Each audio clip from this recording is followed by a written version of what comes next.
இன்ஸ்டால இன்னைக்கு ரீல்ஸ் ஒன்று பார்த்தேன். என்ன போட்டிருந்தாங்க அப்படின்னா, வீட்டிற்குள் இருந்த உயிரினங்கள் வந்தால் துரதிர்ஷ்டம் அப்படின்னு போட்டிருந்தாங்க. ஒரு பல உயிரினங்களை போட்டிருந்தாங்க. இது எல்லா உயிரினமே நம்ம வீட்டை சுற்றியுள்ள உயிரினங்கள் தான்.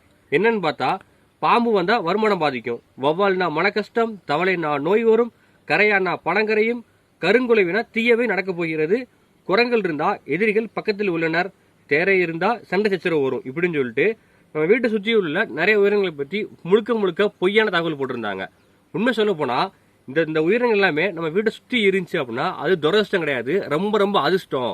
ஏன் அப்படின்னா, இதே உயிரினத்தை நான் மாற்றி சொல்றேன். எப்படின்னா, பாம்புகள் இருந்தா எலி இருக்காது, வவ்வால்கள் இருந்தா கொசு இருக்காது, தவளைகள் இருந்தா பூச்சிகள் இருக்காது, கரையான்கள் இருந்தா செத்து போன இலத்தலை எல்லாத்தையுமே சாப்பிட்டு அதை டிகம்போஸ் பண்ணிடும், கருங்குலவி இருந்தா பூச்சிகளும் அதோட கூட்டுப்புழுக்களும் இருக்காது, குரங்குகள் இருந்தா அந்த குரங்கு சாப்பிட்டு போடுற பழத்திலிருந்து வர்ற விதையினால விதை பரவல் வந்து நமக்கு அதிகமான மரங்கள் கிடைக்கும், தேரைகள் இருந்தாலுமே அதிகமான பூச்சிகளை சாப்பிட்டு எல்லாமே கட்டுக்குள்ள வச்சிருக்கோம். ஸோ இது எல்லாமே நம்ம ஒன்னே ஒன்று சார்ந்தா இருக்கு. ஒன்னொன்னு, இந்த உயிரினங்கள் எதுக்குமே நம்ம தேவையில்லை, ஆனா நம்ம வாழ்றதுக்கு இந்த உயிரினங்கள் எல்லாமே தேவைப்படுது.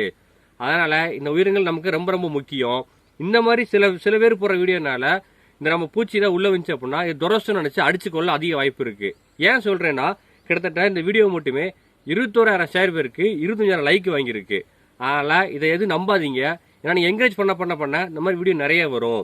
முடிஞ்ச அளவுக்கு இயற்கையோட சேர்ந்து வாழுங்க. ஏன்னா இயற்கை இருந்தால் தான் நம்ம வாழ முடியும். இயற்கையில நம்ம பெரிய அது நம்ம தான் பெரிய ஆபத்தா மாறும்.